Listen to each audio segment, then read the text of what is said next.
everyone, this is Tim from Your Six Studios. Today in this video I'm going to show you how to connect your Kurdene SP9i headsets to your Google Pixel phone. So just swipe down from the top right, go to settings right here, go to connected devices or Bluetooth settings, pair a new device. Now on this headset all you have to do is lift these up and remove them, and this will put it into the Bluetooth pairing mode.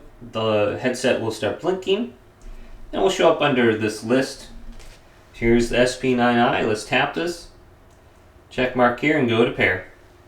Now this is connected to my phone. I should be able to hear the audio and take calls. I can go to settings right here, and I can forget them from my phone in the future, and then I can bring it to a new device rather easily.